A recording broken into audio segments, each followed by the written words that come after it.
বেনা চারি বিহারার কান্ধে চইরা কবরপুরের বাড়ি কেমন কইরা যায় রে মানুষ এই পৃথিবী ছাড়ি কেমন কইরা যায় রে মানুষ এই পৃথিবী ছাড়ি মাতা কান্দে পিতা কান্দে বুকে চাপড় লইয়া ঘরের বিবি বৈশা কান্দে বিধবা সাজিয়া ছেলে মেয়ের ক্রন্দনেতে আকাশ হয় রে ভারী কেমন কইরা যায় রে মানুষ এই দুনিয়া ছাড়ি সবাই আমরা চলে যামুগা সবাই আমরা চলে যামুগা মইরা যামুগা আমরা কথা কয় না নাকি চিরদিন বাঁচবেন আপনারা বাঁচবেন কেউ আমরা বাঁচবো না বিজ্ঞানী ইবনে সিনা মৃত্যু রোগের ওষুধ আবিষ্কার করার জন্য নেমে গেলেন বিজ্ঞানী ইবনে সিনা এমন চিন্তায় পেরেশান হইলেন যে আমি এমন একটা ওষুধ বানাবো যে ওষুধ খেলে মানুষ মরবে না চিন্তাটা বড় সুন্দর বড় চমৎকার আল্লাহ তাআলা বিজ্ঞানী ইবনে সিনার মাথায় এমন জ্ঞান দান করেছে যে এমন জ্ঞান বিজ্ঞানী ইবনে সিনারে আল্লাহ তাআলা দান করেছিলেন মানুষের আঙ্গুলের মাথার মধ্যে হাত দিয়া ধরলে বুঝতে পারতেন তার কি সমস্যা মেশিন লাগতো না এমনি বুঝতে পারতেন তার কি সমস্যা উনি রোগী দেখতেন দুই নিয়মে পুরুষদেরকে রোগী দেখতেন শাহাদত আঙ্গুলি ধইরা আর নারীদেরকে দেখতেন সুতা ধইরা সুতা দিয়া সুতা সুতা চিনেন তো আপনারা সুতা ধইরা পর্দার আড়ালে নারীদেরকে পর্দার আড়ালে বসায়া হাতের মধ্যে সুতা রেখে দিতেন এপার থেকে বিজ্ঞানী ইবনে সিনা বাম হাতের আঙ্গুলি দিয়া সুতাগুলো এমনি করে টানতেন আর প্রেসক্রিপশন সাজাইতেন প্রেসক্রিপশন লিখতেন আল্লাহু আকবার কয় না দেখা লাগতো না নারীর চোখের আইরিশ দেখা লাগতো না মুখের চেহারা দেখা লাগতো না মুখের চেহারা দেখা লাগতো না এই যুগে এমনও ডাক্তার আছে নওজোয়ান যুবতী নারী পাইলে সময় বেশি দেয় কথা কয় না এমন ডাক্তার আছে সুন্দরী রমণী নারী যদি চিকিৎসা নেওয়ার জন্য যায় ডাক্তার সময় বেশি দেয় বুড়ো মানুষ ছেলে মানুষ গেলে পরে বেশি সময় দেয় না আছে না নাই কিন্তু বিজ্ঞানী ইবনে সিনা এমন করতো না রোগীকে সামনে আসন লাগতো না নারীদেরকে সামনে নিত না কারণ সেও জানে বেগানা নারী ইবনে সিনার জন্য দেখা জায়েজ নাই ঠিক কি না বুঝতে বলেন বেগানা নারী ইবনে সিনার জন্য দেখা জায়েজ নাই সেই ডাক্তারের মনের মধ্যে চিন্তা মৃত্যুর ওষুধ বানাবে নারীদেরকে সোতা দিয়ে দেখে পুরুষদেরকে হাতের আঙ্গুলে চাপ দেওয়া সুন্দর করে প্রেসক্রিপশন বানায় বেঈমান ডাক্তাররা হিংসায় মেতে গেল কি আশ্চর্য কারবার ইবনে সিনা রোগী দেখে না শুধু আঙ্গুলে চাপ দিয়ে প্রেসক্রিপশন করে মহিলাদেরকে সুতা দইরা দিয়া দূর থেকে সুতা টাইনা টাইনা প্রেসক্রিপশন করে এটা কেমন ডাক্তার বেঈমানেরা পরীক্ষা করার জন্য পর্দার আড়ালে চার পায়া জানোয়ার বকরি উট দুম্বা ছাগল ভেড়া কিছু যন্ত্র কিছু চার পায়া জানোয়ার পর্দার আড়ালে বেঁধে রেখা পায়ের মধ্যে সুতা লাগাইয়া দিছে ইবনে সিনাকে পরীক্ষা করার জন্য ইবনে সিনার সামনে সুতা ধরে দেওয়া হয়েছে ইবনে সিনা সুতা টানে আর প্রেসক্রিপশন করে সবগুলা চার পায়া জানুয়ারির প্রেসক্রিপশনগুলো সুন্দর করে শেষ করে দিয়ে বলে, যাও তোমরা নিয়ে যাও, দেখা হয়ে গেছে, ওষুধ লিখে দিয়েছি, খাওয়া বা ভালো হয়ে যাবে। বিমান ডাক্তারেরা ইবনে সিনার প্রেসক্রিপশন গবেষণা করে দেখে যেটা মানুষের নামে কোনো ওষুধ লেখে নাই, ওই জায়গার মধ্যে 4 পায়া জানোয়ারের জন্য 9টা ঘাসের নাম লিখে দিয়েছে। বলেন সুবহানাল্লাহ। এরা ডাক্তার, বলেন এরা কি? দেখা লাগে না, দেখা লাগে না, আত্মার চোখ দিয়ে তারা দেখতো। আল্লাহর কাছের মানুষ তারা। ওই ইবনে সিনা মৃত্যু রোগের মেডিসিন আবিষ্কার করতেছে, দীর্ঘদিন চেষ্টা করতে করতে প্রায় 78টা মেডিসিন এক জায়গায় জমা করছে। আর 22টা পদার্থের দরকার। 22টা মেডিসিন এক জায়গায় করলে পরে 100 প্রকার মেডিসিন হবে।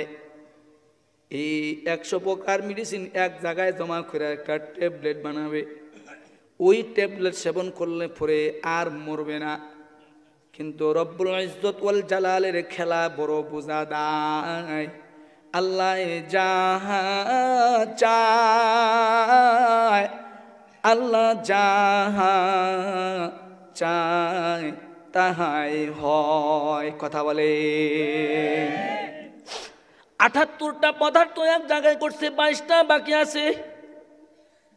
সময় নাই। কুল্লু নাফসিন যায়িকাতুল মাউত। যে চিকিৎসক মৃত্যু রোগের ওষুধ বানাবে, ওই চিকিৎসকের সময় নাই। কি নাই? সময় নাই, সময় নাই একে একে সবার কাছে। ইবনে সিনার সময় ফুরিয়ে গেছে, একদিন আমাদেরও সময় ফুরিয়ে যাবে। কথা কন। সময় ফুরিয়ে যাওয়ার আগে 2টা জিনিসকে বেশি বেশি প্রাধান্য দেওয়া। 1 নাম্বার প্রাধান্য হলো আল্লাহকে আপন জানা। বলেন কাকে? আরো জোরে বলেন, কাকে আপন জানা? আমরা তো দুনিয়ার জমিনে মা বাবা, আত্মীয় স্বজন, ভাই বেড়াদার, বন্ধু বান্ধব সবাই আপনজন বানাই। বেশি দূরের কথা বলা লাগবে না, ছোট্ট একটা গল্প আপনাদেরকে শোনাই। আপনাদের সিলেট জেলা থেকে সরাসরি দক্ষিণ দিকে বাংলাদেশের ঢাকার রাজধানী পেরিয়ে বরিশালের পরে ভোলা নামে একটা জেলা আছে। যেই ভোলা জেলায় 1970 সালে বিশাল বড় মাপের একটা বন্যা হয়েছে, ঝড়ো বন্যা হয়েছে। একদিনের ঝড়ো বন্যায় ভোলা জেলা থেকে প্রায় 5 লক্ষ মানুষ আল্লাহ দুনিয়ার জমিন থেকে বিদায় করে দিচ্ছে। সেই যুগে রেডিও টেলিভিশন ছিল না, বাংলাদেশ বেতার ছিল না, পেপার পত্রিকা ছিল না, কিচ্ছু ছিল না। আগাম কোনো খবর জানার কোনো বুদ্ধি নাই, সিস্টেম নাই। একজন আল্লাহর বান্দা ভোলা জেলায় দেখা হয়েছে, পাশে রয় না, কেউ পাশে রয় না। আল্লাহর বান্দা বলে, হুজুর আমার জমিনে, আমার জিন্দেগিতে, আমার এলাকায় আমি নিজে একটা ছোট মোটো হাসরের কিয়ামত হইতে দেখছি, হাসরের মাঠ দেখছি। কুল বললাম, ভাইজান আপনি কেমনে হাসরের মাঠ দেখলেন? আল্লাহ তো হাসর বানাবে আরো বহু বছর পরে, আপনি কেমন করে হাসর দেখলেন? কয় হুজুর শুধু হাসর দেখি নাই, আমি আমার 2টা কন্যা সন্তানকে মার্ডার করে দিয়েছি। আমার নিজের 2টা আপন কন্যা সন্তানকে আমি দুনিয়ার জমিন থেকে বিদায় করে দিয়েছি শুধু নিজে বাঁচার জন্য। বললাম, কেমনে আপনি নিজেই বাঁচার জন্য আপনি এত বড় কাজ করলেন কিভাবে? কয়, অন্ধ হুজুর চোখে দেখেন না, আপনার প্রতি বড় সদাই হয়, মায়া লাগে। এই অন্ধ হুজুর চোখে দেখেন না কত গুনার থেকে বেঁচে রইলেন, আর চোখে দেখলাম গুনার বোঝা মাথায় নিয়ে অবশেষে কবরের দেশে যাওয়া লাগবে। আল্লাহর বান্দা অন্ধ হুজুর শোনেন, 1970 সালের কথা। শুধু দুনিয়ার জমিনে কেউ যে আমার আপনার আপন জন না, এটা বোঝাবার জন্য বলতেছি। হঠাৎ একদিন জোহরের নামাজের পরে আকাশ হলুদ বর্ণের হয়ে গেছে। রেডিও নাই, টেলিভিশন নাই, বাংলাদেশ বেতার নাই, পেপার নাই, পত্রিকা নাই, ইলেকট্রিক মিডিয়া নাই, প্রিন্ট মিডিয়া নাই, কিচ্ছু নাই। খবর জানাবার মতো কোনো জায়গা নাই। বঙ্গোপসাগর থেকে লম্বা আকারে বিশাল বড় বড় ঢেউ আসতেছে, ধেয়ে ধেয়ে লম্বা লম্বা জলোচ্ছ্বাস আসতেছে। আমার বেগম আমার শ্বশুর বাড়ি তার বাবার বাড়ি চলে গেছে। সকালবেলা বেগম চলে গেছে তার অসুস্থ মাকে দেখার জন্য। দুইটা কন্যা সন্তান আমার কাছে জমা। বড়টার বয়স 8 বছর, ছোটটা 6। এই আল্লাহর বান্দা, জোহরের নামাজের পরে আকাশ হলুদ বরণের হয়ে গেছে। দেখতেছি চারদিক থেকে শুধু বড় বড় বাতাস আসতেছে, বড় বড় ঢেউ আসতেছে। মুহূর্তের ভিতরে ঘরের ভিতরে পানি। যেমন কিছুদিন আগে আপনাদের সিলেট জেলায় বন্যা হয়েছে, কথা কয় না। এখন তো বন্যা নাই, কত না শান্তিতে বসবাস করতেছেন। বন্যা হইলে কত না কষ্ট, কি ঠিক না? না পাওয়া যায় সুন্দর সুন্দর পানি, না পাওয়া যায় ভালো খাবার, বিভিন্ন রোগে আক্রান্ত হয় বন্যা কবলিত এলাকা, তাই না? আল্লাহর বান্দা বলে বড় বড় ঢেউ আসতেছে, 10 থেকে 15 ফিট, 20 থেকে 30 ফিট উঁচু উঁচু লম্বা লম্বা ঢেউ সাগর থেকে জমিনের উপরে আঘাত আনতেছে। মুহূর্তের ভিতরে ঘরে দুয়ারে পানি দিয়ে ভরা। ছেলে মেয়েদেরকে সঙ্গে নিয়ে চকির মধ্যে বসে গেলাম, ওই জায়গায়ও পানি। আলোচনা কিন্তু শেষের দিকে, খুব খেয়াল করে বুঝবেন। চকির উপরে উঠে গেলাম, সেই জায়গায়ও পানি। বাধ্য হইতেছি সন্তান দুইটারে কোলে নিয়ে দাঁড়ায় গেছি। দাঁড়ানো বরাবর ওই জায়গায় পানি, বড় বড় ঢেউ আসতেছে। ঘরের দরওয়াজা লাথি দিয়ে দরওয়াজাটা ভেঙ্গে ঘরের ধন্নার উপরে দাঁড় করাইয়া দিলাম, বিছাইয়া দিলাম। ঘরের ধন্না বুঝবেন তো আপনারা? ঘরের ধন্নার উপরে দরওয়াজাটা বিছাইয়া দিলাম। বিছে দিয়া ধন্নার উপরে উঠছি। ঘরের ছোট ছোট ছিদ্রগুলি, ঘরের ছোট ছোট ছিদ্রগুলো দিয়ে উকি দিয়ে দেখতেছি মানুষ গাছের ডালপালা ধরে ঝুলা রয়েছে। গাছের ডালপালা ঝুলা রয়েছে, পড়তেছে লা ইলাহা ইল্লা আনতা সুবহানাকা ইন্নী কুনতু মিনাজ জালিমিন। পড়েন না লা ইলাহা ইল্লা আনতা সুবহানাকা ইন্নী কুনতু মিনাজ জালিমিন। আল্লাহু আকবার বলেন। এই দোয়া তো মানুষ বিপদে পড়লে পড়ে, কথা কয় না। শোকে পড়লে পরে এই দোয়া কোনোদিন পড়ে না। মানুষগুলো গাছের ডালপালাগুলো ঝুলতেছে, বাতাসের গতিতে গাছের পাতাগুলো, গাছের ডালগুলো, গাছের গুড়ালি হেলে হেলে পানির মধ্যে বাড়ি খাইতেছে, আবার উপরের দিকে উঠতেছে। ডালপালাগুলো এরকম করে দুইটা মানুষ আল্লাহরে ডাকতেছে আর বলে, আল্লাহ গো আমারে বাঁচাও।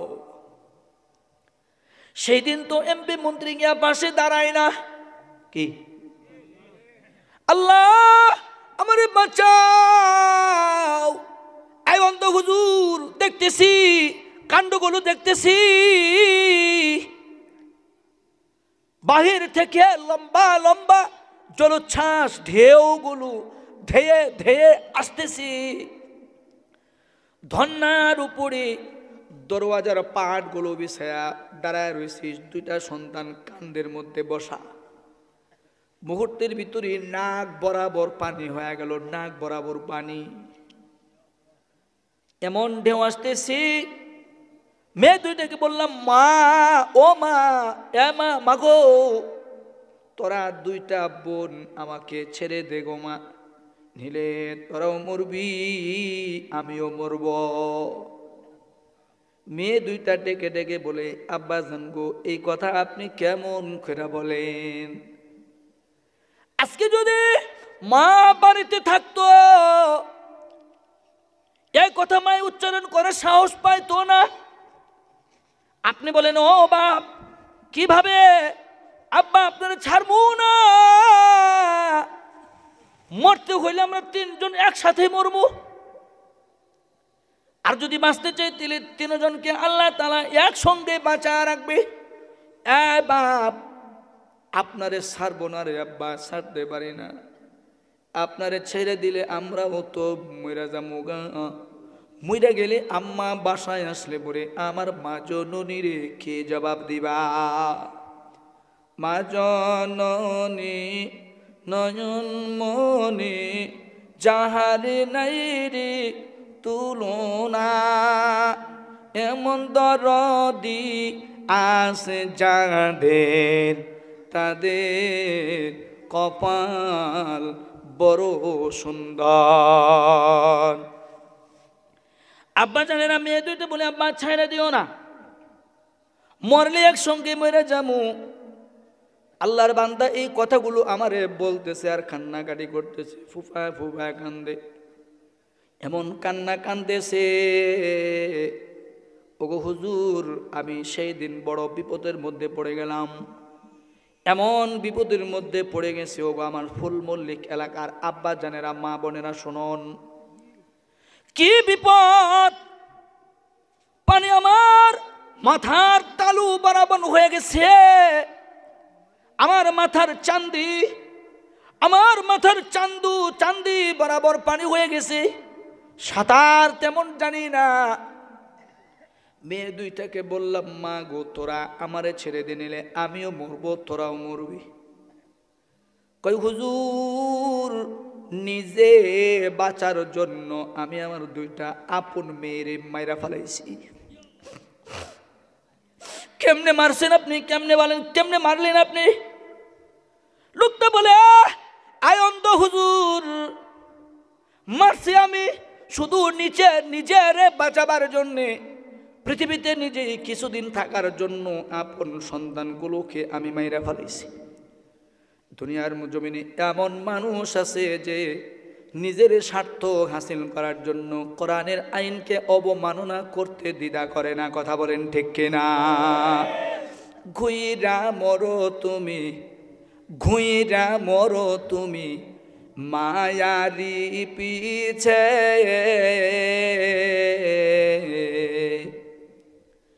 এত আশা ভালোবাসা পাবে সকলি মিশে। ঘুইরা মরো তুমি দুনিয়ার পিছে, এত আশা ভালোবাসা পাবে সকলি মিশে। কোন দিন যেন এসে পরে, কোন দিন যেন এসে পরে আজরাইলের হাতির চিঠি। ওই যে দেখো ডাকিতেছে তোমায় কবরের মাটি, ওই যে দেখো ডাকিতেছে তোমায় কবরের মাটি। কথা বলেন না কেন? আপন দুইটা কন্যা সন্তানকে বলতেছি, মা মা দে দে, ছেড়ে দে, ওরা ছাড়ে না আমারে। দেখতেছি নিজে মরে যাব, মরে যাব, মরে যাব ভাব।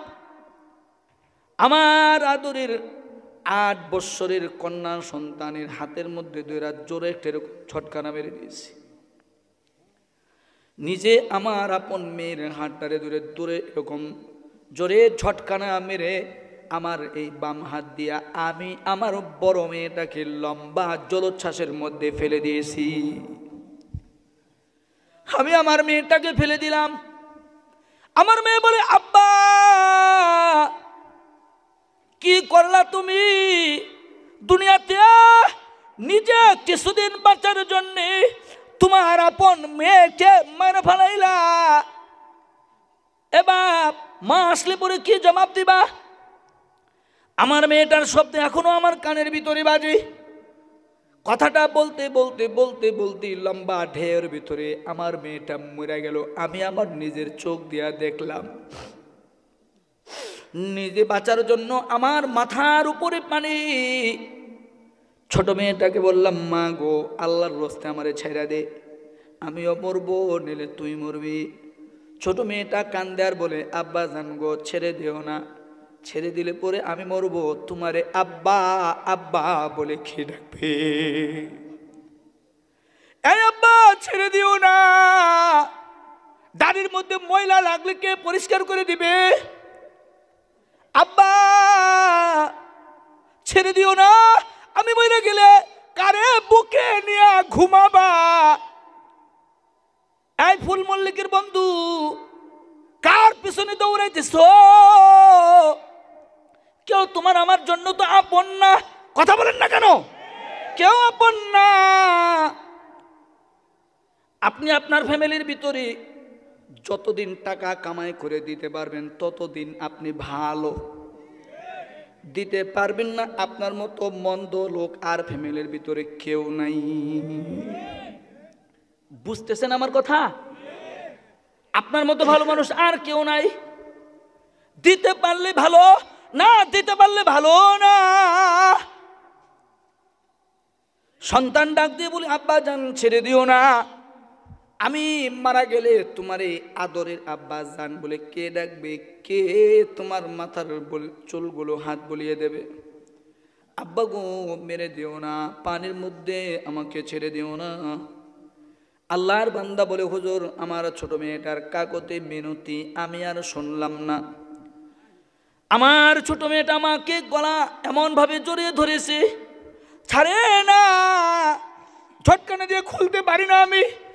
এই অন্ধ হুজুর, নিজে দুনিয়ার জমিনে বেঁচে থাকার জন্যে আমি আমার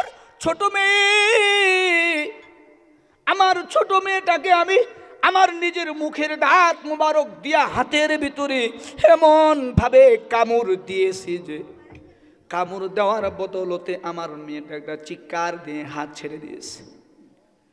হাত মুবারক ছেড়ে দিয়া আমার মেয়েটা আমার চোখের সামনে পানিতে পড়ে গেছে।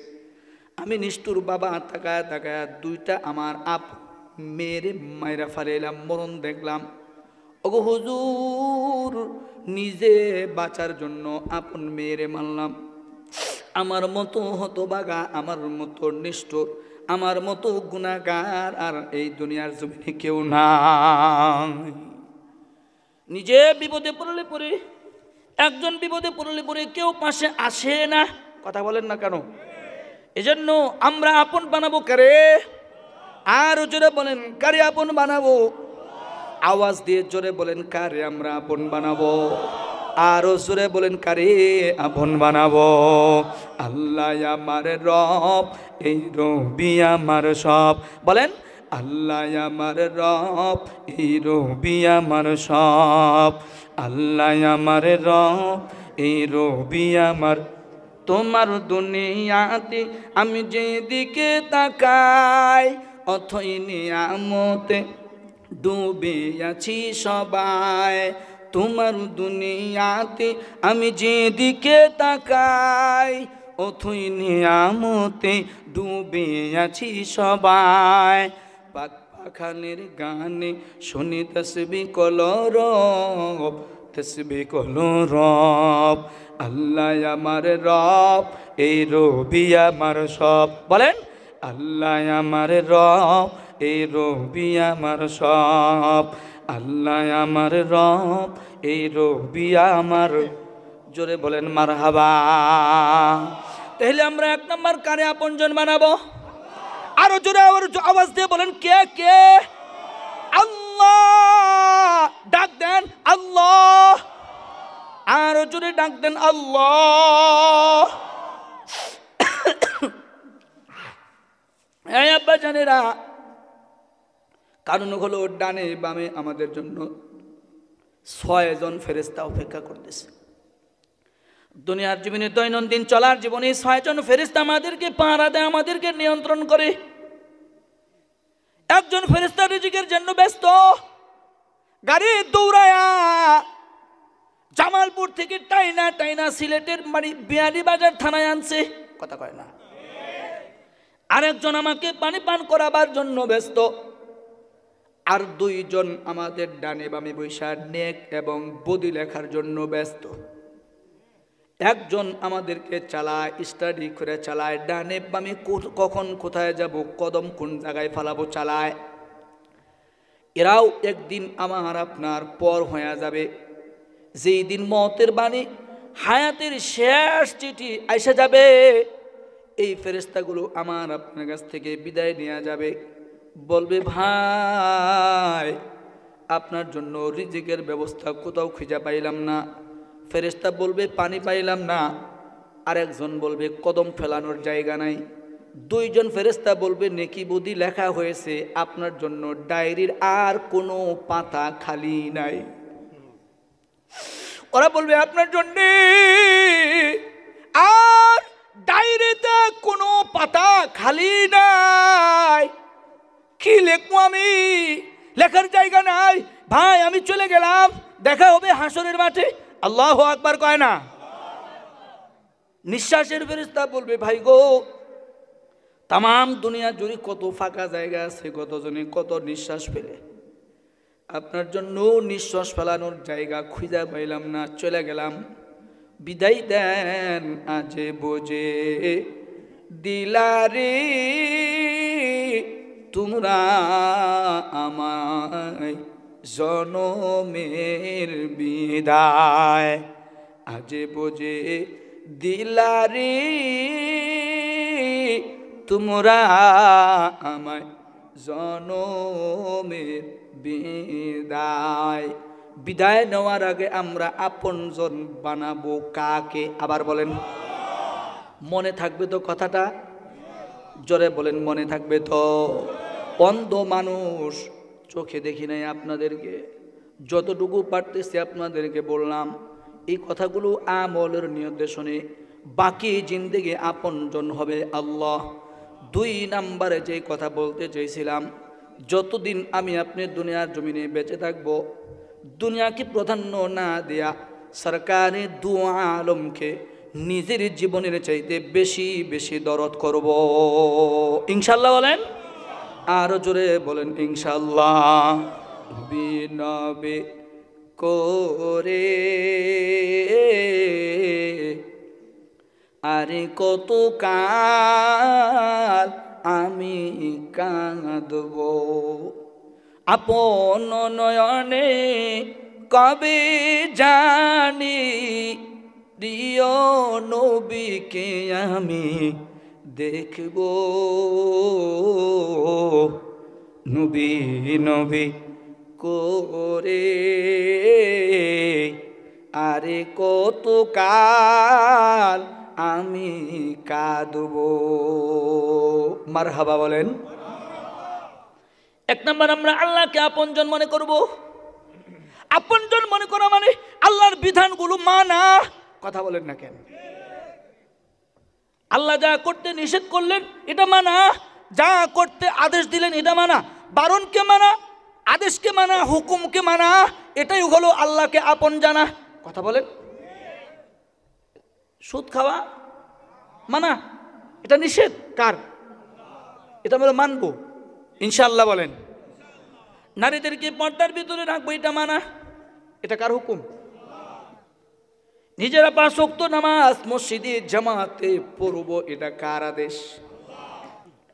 ওজনে কম দিব না, এটা কার আদেশ? খাদ্যে ভেজাল দিব না, এটা কার আদেশ? এজন্য আল্লাহ যেন তৌফিক দান করে, আমিন কোন।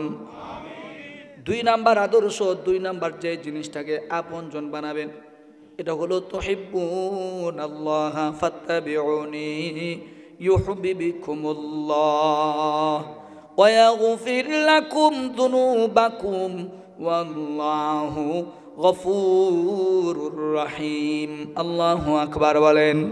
আব্বা জানেরা জবান থেকে জোরে বলেন আল্লাহু আকবার। লা ইলাহা